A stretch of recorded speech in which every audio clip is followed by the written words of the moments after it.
There is.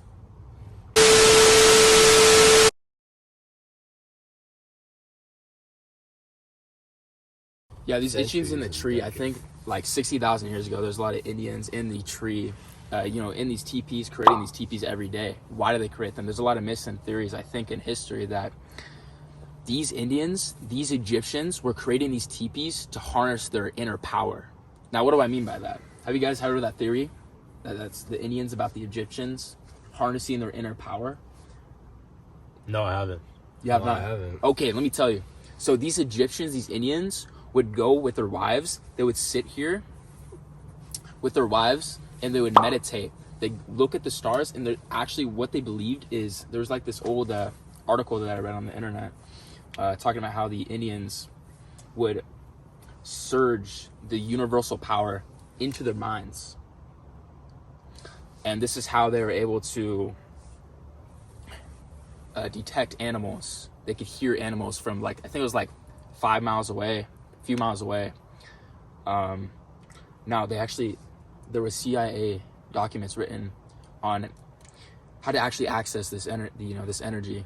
But you can't find them. You can't find it. The CIA knows a lot. They have that, and they also have hemisync gateway meditations where you can look it up. Look up CIA documents, gateway meditations, hemisync.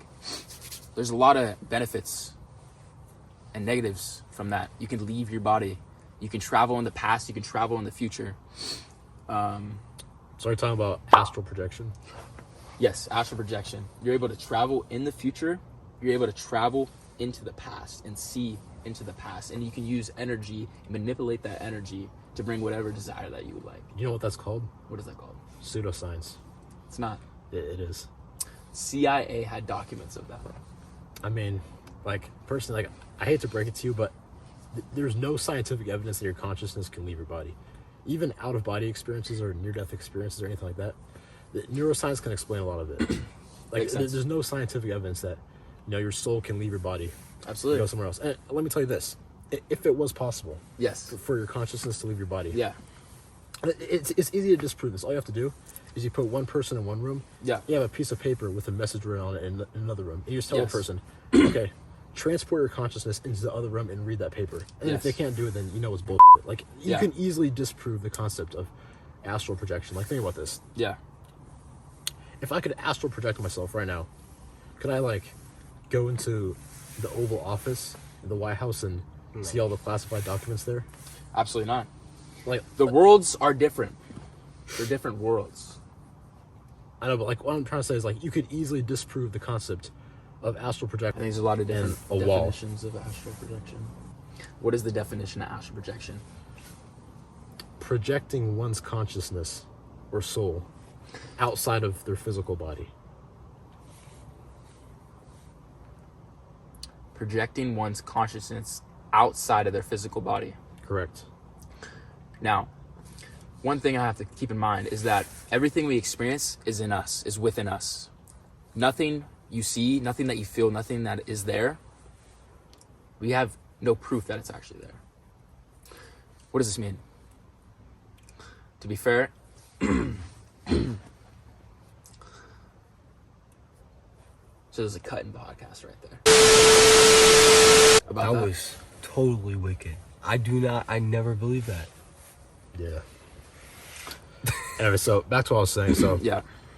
So I mean, obviously, there's a lot of people that believe in astral projection. These new age spiritual bullshit, whatever. Yeah. So there's a lot of people that believe in it. Yeah. And the concept of astral projection has been around for thousands of years, but in reality, there's no scientific evidence to prove it. Yeah. And not only that, but there's a lot of psychology behind it. You know, the thing is, there's simply no scientific evidence that consciousness can exist outside of the brain. What I will say, and I'll put up some studies here, some research information, but what I will say is that scientific evidence shows that consciousness is heavily reliant on the brain. Yes. And I'll tell you this: if consciousness could exist outside of your brain, then a brain dead person would still be conscious, or they could still be conscious, Sure. or a person in a coma could still be conscious. Yes. However, we know that many things like chemical differences, physical differences in the brain can alter your consciousness. For example, if you take drugs like LSD, your consciousness will be altered. Or if you take any other psychedelics or magic mushrooms, anything like that, it will alter your consciousness. So it's chemical, physical, chemical differences in the brain that alter your consciousness. Yeah. So we have plenty of scientific evidence that consciousness is heavily reliant on the brain. So that does like significantly put question to the idea of astral projection. Like if we know that consciousness relies on the brain, then how is it possible to project your consciousness outside of your brain? It's not outside your brain. Going back to the answer, I do not believe that the consciousness is outside of your brain. Everything you experience is within you. It never leaves. Astral projection is not real. I don't know. But as of the science and everything that we have to prove with logic and off my intuition, I don't know. Most likely not, though. That's what I say as of now. Okay. Most likely not. Astral projection is not real. Okay, so do you believe in any other kind of like spirituality, supernatural forces, psychic abilities, any of that stuff? I think the field that you're saying, I think most of it, it's going to be very vague. I believe in the power of the mind. I believe the mind is a lot more powerful than most people say. I believe there's ways to tap into our subconscious and reprogram ourselves. And that's what we do. Yeah, so like program yourself to think outside the matrix and be a free thinker. Exactly. Yeah. Yeah. So how do you think we're being programmed in our lives? A lot of psyops with fear. Fear is one of the biggest killers. Okay. Yeah, I mean, there's many people in life that are scared to chase their dreams because they're scared. They're scared of what society will think of them, what their parents will think of them, what anyone will think of them. Like I heard this quote one time, which is that the richest place in the world. What do you think the richest place in the world is? Like metaphorically. Richest? Yeah, not like monetarily the richest, but like metaphorically, what's the richest place in the world? Not monetarily, but metaphorically. Yeah. What? Okay. The answer is Is it China? no. Is it the It's United States? okay. So you're talking Metaphorically, about what does United States. metaphorically mean? Okay. What is that? The answer is the graveyard. Well, so basically, what the quote means is the richest place in the world is a graveyard. Think about this. Right. Think about how many uninvented inventions exist within the graveyard. Think about all the unfounded businesses. Think about all the unwritten books. Think about all the ideas that could have been nurtured that exist in a graveyard. I disagree. Why? So you're saying the richest place is a graveyard Yeah, like metaphorically. because the people are dead, but they're lost. No, what I'm saying is like, Yeah. what I mean to say is that, think about this. Let's say someone has an idea of how to cure a specific type of cancer. They have a new idea for cancer treatment. Yeah. Everyone's always talking about the cure of cancer, cure to cancer, whatever. Let's say someone had an idea for a cancer treatment, and they were just like, nah. They just brushed it off as being too difficult. It's not going to happen. No one's going to take this seriously. They just brush it off. Yeah. That cure of cancer could have existed, Yeah. but it didn't. Yeah. Because that person didn't believe in themselves. Think about this. Yeah. Imagine if Thomas Edison didn't create the light bulb. Now, I know that the light bulb did exist before Thomas Edison. Thomas Edison didn't really create the light bulb, but he created the first practical light bulb that was accessible to the public. Because before Thomas Edison, the light bulb has existed for at least 40 years before Thomas Edison. But it wasn't very practical. It died pretty quickly. It was expensive. Yeah. There's a lot of issues like that. But Thomas Edison made the first practical light bulb. So back to what I was saying. Imagine if Thomas Edison just didn't believe in himself and he didn't pursue his dreams of creating the first practical light bulb. Yeah. Then we probably would have never had light bulbs commonplace in society, or maybe it would have taken longer for that to become a reality. Think about how many ideas that exist, but people just don't follow them. They don't pursue their dreams. They don't believe in themselves. That's a good point. They're scared of what people will think of them. They give up. Yeah. That's a really good point. Think about this. Most people, when they die, they're a nobody. Yeah. Fucking nobody. Yeah. Now, I'm not saying this to be arrogant. I'm still a nobody right now. Yeah. But I have bigger dreams. Yeah. Your goal when you die. It's okay if you're nobody now, but you shouldn't die as a nobody. Yeah. Everybody's dream should be to not die as a nobody. Think about it. Think about if you died today, there'd probably just be a news article about your death. Maybe. Some people might be lucky enough to get a news article about their death saying person X dies from car accident, whatever. Yeah. You might be lucky enough to get a news article with a picture of you on the news. But after that, a week later, you're forgotten about. Nobody will remember you. Well, I mean, your family will remember you. But after a few generations, you'll just be written down in some in someone's freaking birth certificate. Yeah, some photo locked in a box in Locked in a box in some abandoned attic in an abandoned house. Yeah. Like, no one will remember you. For the vast majority of people, bro, your goal should be to become something bigger. And become legendary. You know, you should, like, when you die, you should be like, if I die today, I will be remembered in the history books for thousands or hundreds of thousands, millions of years. Okay? Like, think about this. Like, let's say hypothetically, I'm trying to give an example, but I'm not, like, trying to wish death on anyone either. Like, go for it. Wish on death upon me. Okay, if you died today, would you be remembered in the history books? No. Okay, fair. I mean, same answer for me, but are you trying to change that? I will change it.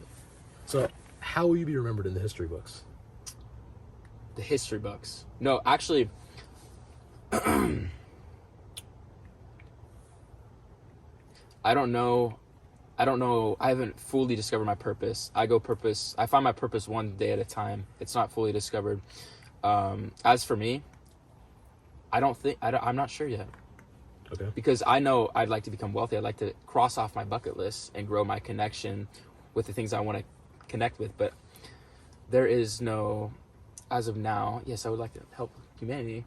But as of a grandiose idea, I don't know if I have something as of yet. Okay. But I am willing to pursue that if it comes across me. Yeah. Okay, fair. That makes sense. How about you, Peter?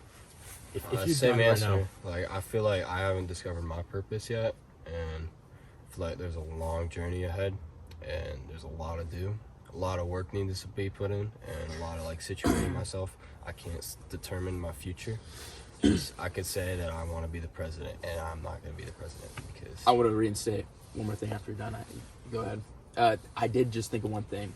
So one thing that is very important for society. Now, you said people going down in the history book. What is one reason why I should go down in the history books? Well, I think everybody is living in the past. Most of society lives in the past. Most parents, at least most people nowadays who are raising children, they live too much in fear. They push their feelings on towards their child while they're raising. It's kind of like a curse, like a bloodline curse. They still act like animals. We're lazy. You don't need to be lazy. There's logic involved. How can we, it takes time, of course, but how can we be logical about everything and just, we don't need to sit down and sit in our beds. Although, speaking on laziness, I will say that for most people, there probably is a reason why they're lazy or why they appear to be lazy. Like, for example, a lot of times laziness is caused by an underlying condition like depression, anxiety, or it could even be something else like low self-esteem, fear of what others will think of you. Like, let's say, for example, you have a business idea, but you're scared of what other people will think of you. It's possible that you don't. Laziness right there. Well, again, but like, it's what I'm trying to say is real. that's like a cause of laziness. Like, I don't think it's not real though. Like, that's What's that's what I'm trying to say. People back in their caveman days, you don't need to be afraid of the. No, what I'm trying to say is that, like, laziness isn't even logical. Like, exactly, you're exactly right. What I'm trying to say is, like, let's say, for example, if I told you I could guarantee that you'll be a billionaire, or let's say a multi-millionaire in 5 years from now, you just have to do X, Y, X. You know, you just have to do this. You just have to do this business idea. Yeah. You have to, create this. I don't know, e-commerce business. Yeah. And I could lay out a plan for you, and you just have to follow it, and you'll be guaranteed to be a millionaire in 5 years. Yeah. Almost everyone will follow that. Yeah. However, a lot of people don't have high ambitions. Yeah.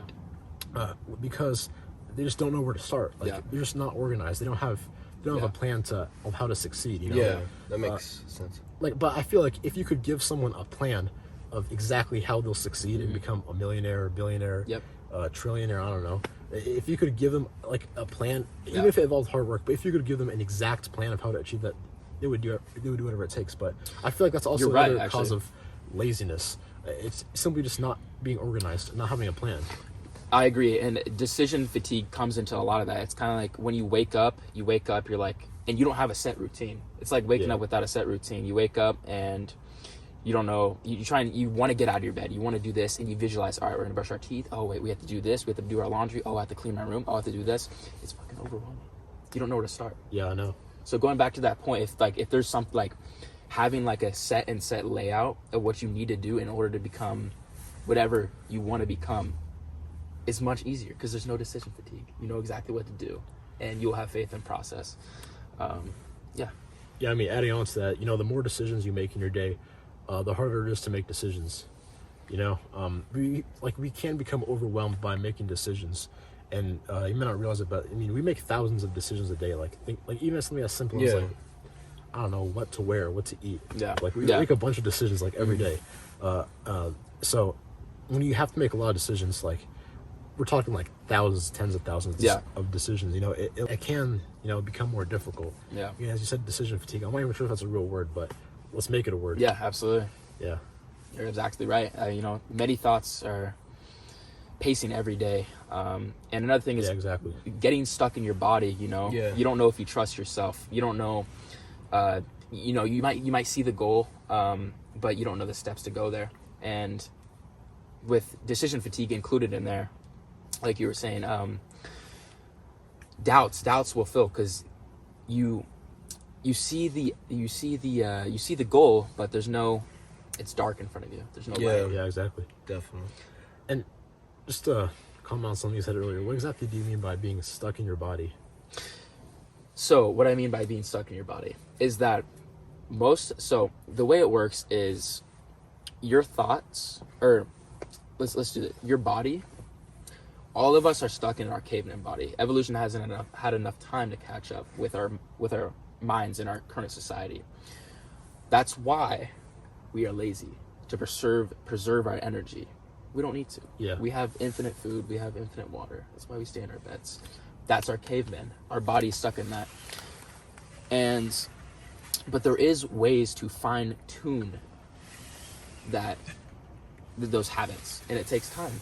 And your body needs to adjust. And your body will influence your mind, and your body will influence your soul. So that's why it's so important for you to have.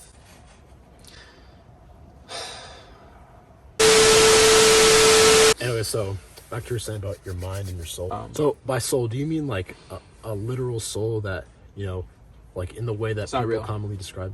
No. So what do you mean by soul? I don't particularly know. I don't think it exists in this plane of logic and this universe. What I mean by soul, it's more of a irrational idea. So what I mean is you have your body, your mind, and your soul.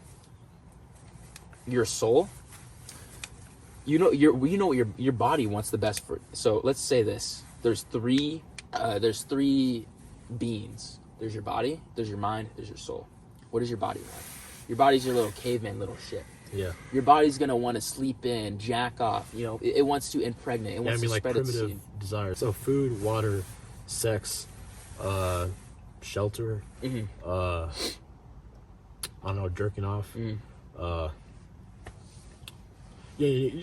Primitive desires, Yes. Which, it's not bad. Those things definitely kept us alive. If you think about one of the reasons why we have so much obesity today, again, I'm not hating on fat people, I'm just saying, one of the reasons I believe that we have so much obesity is because our body is not adapted. Well, let me phrase it differently. In the old caveman days, it would have been beneficial for us to store as much fat as possible because you wouldn't know when you would eat your next meal. Let's say, hundreds of thousands or tens of thousands of years ago, you're back in the caveman days, hunter and gatherer days. I know caveman isn't a real historical term, but let's say back in the hunter and gatherer days in early humanity, you wouldn't know when you're going to eat your next meal. Your next meal could be in a few hours, a few days. I don't know. You don't know when you're going to eat your next meal, so it would have been evolutionarily beneficial for us to evolve. Let me elaborate on that. You also have to hunt your food. Yeah, that too. That would also make you skinny, and that also. We were definitely more active back in the caveman days. So, anyways, back to what I was saying. So, back in the primitive days, it would have been very, very, very beneficial for us to store as much fat as possible because you don't know when you're going to have your next meal. Yeah. But nowadays, the thing is, evolution is very slow, so our body has not yet adapted to the current supply of food in the modern world. Yeah. Now, there's some places in the world that maybe haven't caught up with our current supply of modern food. If it goes to middle of Rwanda, you're probably not going to have fast food everywhere. Yeah. But anyways, back to what I was saying. Africa, something like that. But generally in the modern world, we have alternatives. We have a supply of calories that is more than what we need. Yeah.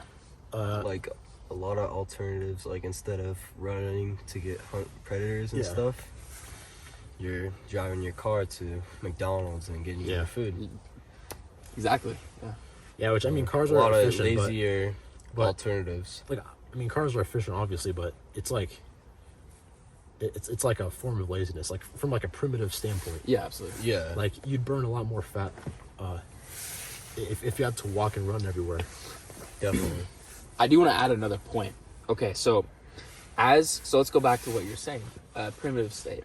What is our goal? What is our purpose in life there? When That's a we're in our complex primitive- question. And I will say, from a biological perspective, our purpose in life is just to reproduce. Like, if you think about it, all of our desires revolve around the need to reproduce. Yeah, You think you're about right. it, like Sexual we need to eat so that energy. we can have. Yeah. We need to eat so that like we can have enough energy. Like you need to have enough energy to like Yeah. go find a mate, and then you need water obviously to survive. Yeah.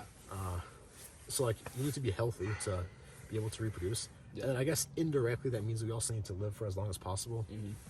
But again, that just relates to being able to reproduce. So Yeah. so basically, from a biological perspective, Yeah. like, I'm not talking about like a philosophical or spiritual or religious Yeah. perspective, but from Yeah. a biological perspective, our main purpose is just to reproduce. Yeah. Yeah. So our body. yeah. I mean, Now, once more, what happens if we go up to the mind? the mind.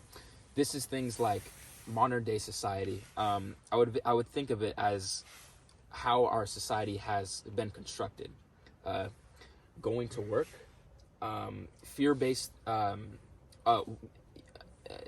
driving to work because of fear-based thoughts, which also connects back to survival. So, if I don't work hard enough, if I don't get enough money, I'm not going to be able to pay off my house. Oh, if I can't pay off my house, I'm going to lose my house. Oh, if I lose my house, I'm going to have nowhere to stay. Oh, I won't have a home. I won't have shelter. I will be cold. I might not have food. Won't have money for food. In the end, I think it all goes back to survival and reproducing, actually. Yeah. Now that I think of it. I mean, if you think about it, humans are the only animals that have to pay to live on Earth. Yes. Yeah. At least to our knowledge. Yeah. Also another thing I want to say is what happens when you go up to the soul. Well, Firstly, what is the soul? I think it's conscience. Consciousness? So is the soul just another word for consciousness, or is it something beyond consciousness, or an extension of consciousness, or a necessary factor for consciousness? Let's wrap it up. I think it's the soul. The soul. There's definitely a lot of different definitions, but I'd say my implication of what the soul is, it's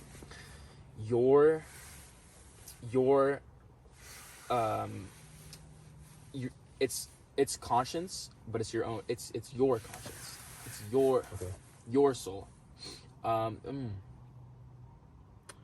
So It's the combination of man. no, It's a hard one. I know. This is a hard I one. mean, we've been trying to answer the question of what is a soul, or does a soul even exist for Yeah. thousands of years. But I will say, if we do have souls, how does my soul know?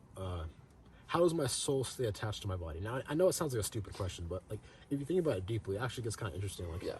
like what stops my soul from like becoming attached to your body or like his body? Like, how does your soul know to be attached to your body? Like, if we even do have souls. Yeah. Like, I'm not even like fully sure if we have souls. Yeah. Like, I've yet to see much scientific evidence for the idea of a non-physical soul, or at least like something that's non-physical that causes our consciousness and mind. I want to add something onto that that will actually connect. It could answer that question, a potential answer. Something. So, I heard I heard something about on the internet. If you zoom very closely, you look very closely into the quantum particles, you can actually see into the fourth dimension. So the fourth dimension is time. Have you Is seen that those? confirmed? Yeah, like it's not even like a question. Like we know the fourth dimension is time. So 100%. first dimension I think is so three dimensions are. Well, wait. If there's 4 dimensions, how is there like videos on YouTube of like people showing like what the fourth dimension No, I looks mean, like? like- What is the Tesseract?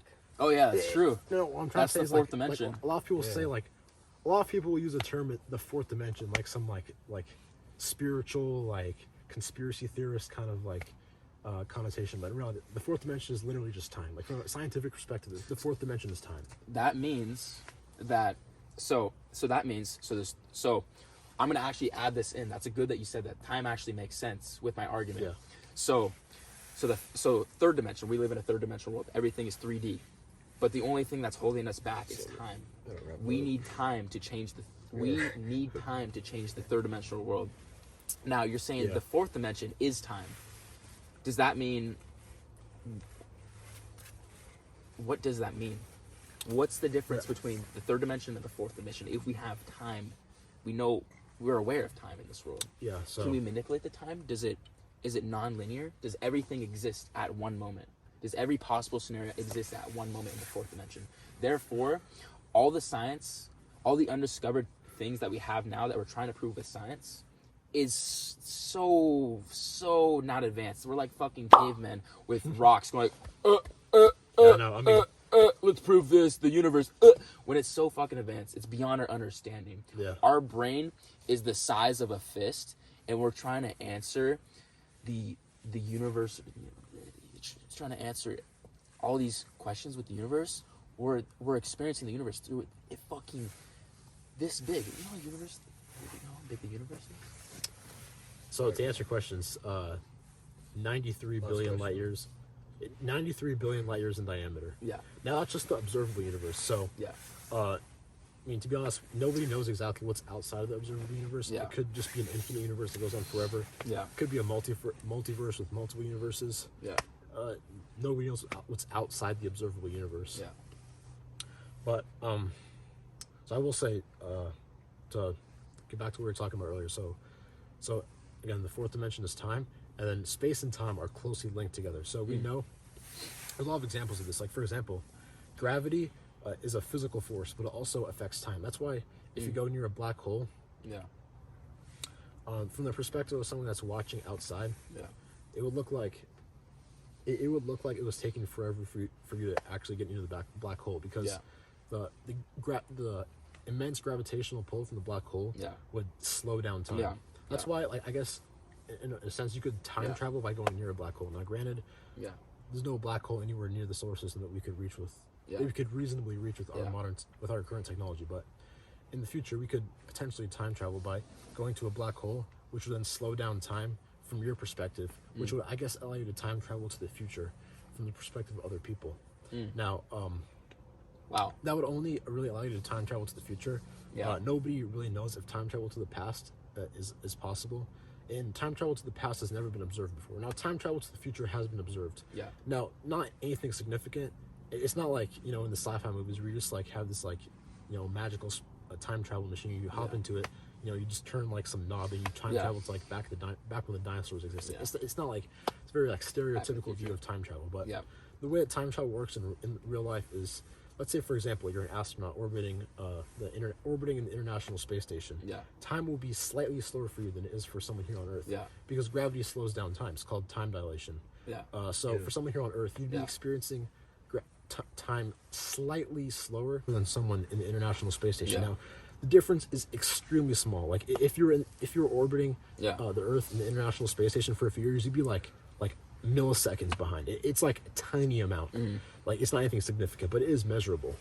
So we can measure, or at least calculate, people who have, I guess, time traveled by going to outer space and experiencing time that's slightly faster due to the lack of time dilation or less time dilation.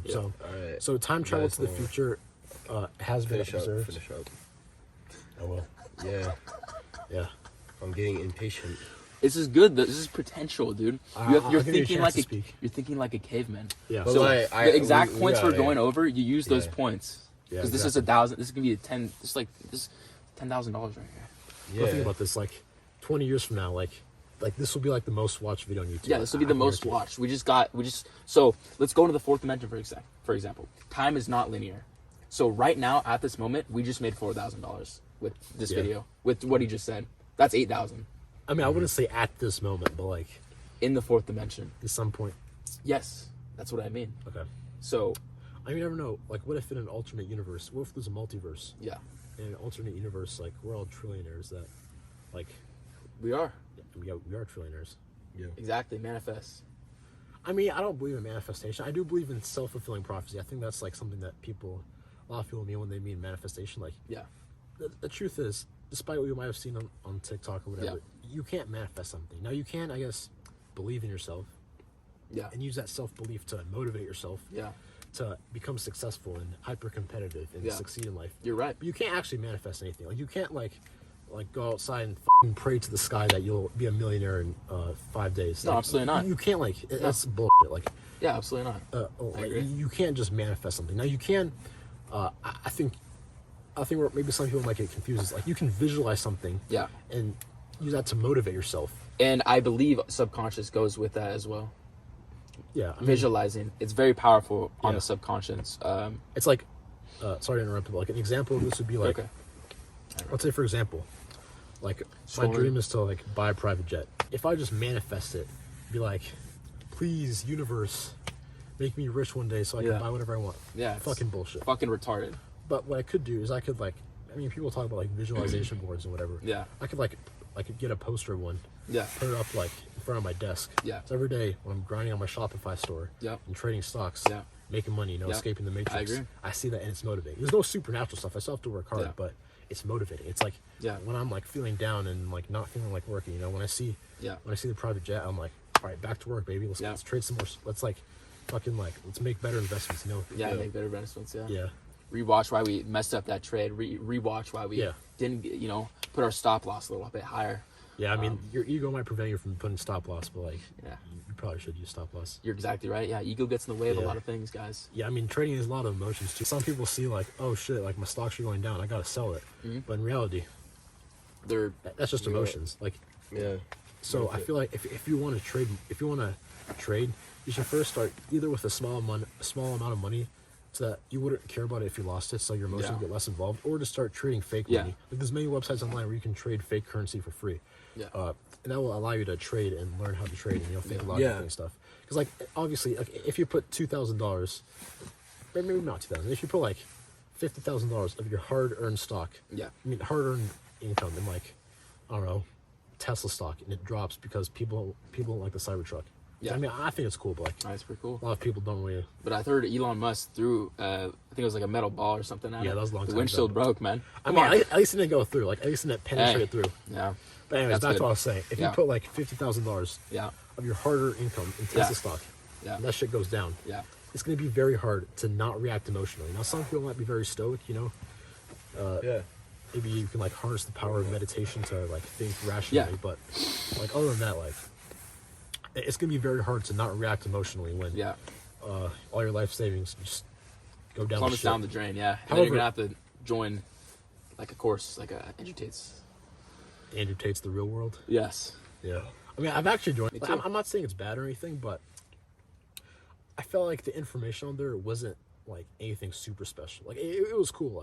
Like, there's definitely valuable information on there, but Was it Like- worth the money? debatable. But I will say, like, I'm How not much gonna did you spend on it? $50 a month. Like, I'm not saying it's a scam or anything, but I'm saying that there's a lot of information on there that's similar to YouTube. Yeah.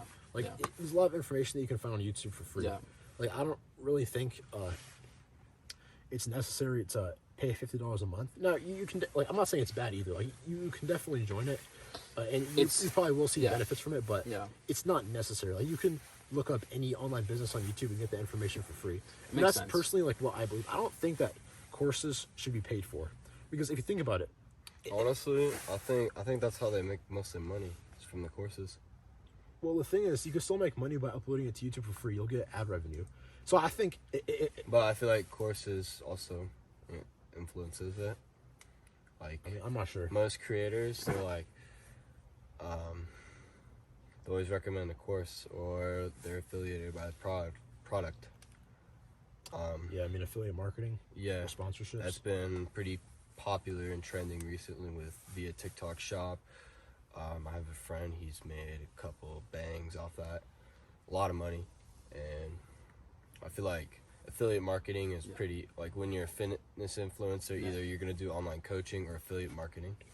with a supplement like protein powder or pre-workout, and that's how they generate most of their income. And usually the way they get their word out there is they post a lot of content on themselves, and they just be themselves, and they're good editing, all that stuff. Exactly right. Yeah, exactly, I agree. But I will say that affiliate marketing is definitely, I'm not gonna say it's easy. But it's definitely a more practical version of passive income. You know, everyone talks about passive income. You know, you see these motherfuckers on Instagram, you know, drop shipping from a beach in Thailand. And like dropped out of college to, you know, pursue. Hurts my soul when I see those. Bro, like I see it all the time, you know. Motherfuckers in Dubai, like driving around in Lambos, talking about how they made money on Shopify. It's so like backcracker. You're like, what the fuck, dude? I tried that. Like, you know, like what the fuck's going on? Isn't it like drop shipping like very unreliable? It's very like confusing and stuff. I wouldn't say it's confusing. But like, it feels like it's messy. No, I feel like I don't know. I would say because like the whole process, like you like own a product, it goes in the warehouse, right? How does the it's messy for the news, but the people actually so drop shipping. So basically, you're right. You're exactly right. So basically, I believe I feel like it's a lot more easier to go up to a company and say I'm a big influencer. I promote a lot of people based on your industry, like fitness or something. Can I advertise your product for a cut? And I feel like that's a lot more better. Right. That's affiliate marketing. So basically, about dropshipping. So basically, what dropshipping is it's not like an entirely new business model. Like retailers have been doing it for decades, but it recently took off online. So basically, it's called retail arbitrage. So basically, what you do is instead of directly manufacturing, handling a product, etc., and having to deal with all that logistics, what you'll do is you'll find a supplier or a wholesale dealer, and then they'll ship the product to the customer directly, and then you just have to do the marketing. So basically, you make your website, you find some suppliers, and then when someone buys an order from you, or when someone orders something from your store, you don't have to deal with the shipping, the logistics. You don't have to deal with the shipping, the logistics, the manufacturing, any of that stuff. All you have to do, basically, what dropshipping is it removes the logistics part of it, and now you just have customer service and marketing. That's basically it. Dropshipping is just customer service and marketing. Oh, I guess some other stuff like website design, but dropshipping is basically that. Now, many stores like Walmart do something similar. Now, Walmart does sell the products to you directly, but do you think Walmart actually manufactures their products? No. No, exactly. You're just reselling it from a wholesale dealer. So basically, I will say that dropshipping is like basically taking Walmart's business model, but just making it online and then removing the need to house the products. Because when you're on, also another benefit of dropshipping is that you don't have to hold any inventory. You could sell a product and never touch it. Sorry for the interruption. I want to add in something. But what about the oversaturation? We know there's a lot of people who like to drop ship, and it's become very popular. At what point is there, who is our audience? I think that's another good question to ask. Who's our audience? Aspiring entrepreneurs, and just honestly, I feel like our niche is just self-improvement. Bro, get off your phone. Like this.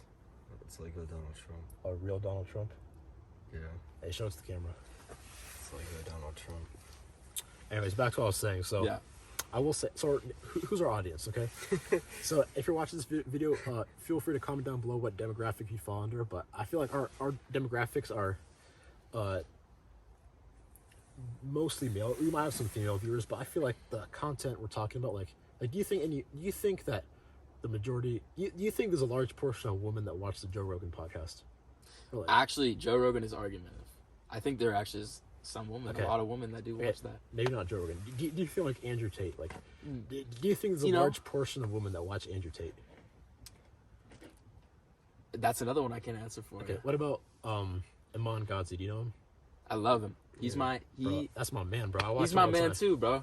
Yeah, bro, he's my mentor. I just bought his course. Oh, you bought his course? Yeah. How was it? Kaizenkurt. Last year, I got this course for free. I just felt like buying it because I respect the man so much this time. It was the most beneficial, mind-awakening experience in my life. I would wake up 5 a.m. in the morning, go out in the cold in my garage, work out, cold cup of coffee. I would fast, intermediate fast for Good shit. every day, bro. It was the most beautiful experience. I got the most jacked I've ever gotten in my life, and the most focus I've ever had in my entire life. It was. Yeah. I love that, man. It reminds me of all those like Instagram entrepreneurial Sigma theme pages. You know, you see this shit on Instagram all the time. Like, you know, wake up at 5 a.m. every day. Don't drink coffee. You work out first thing in the morning. Yeah.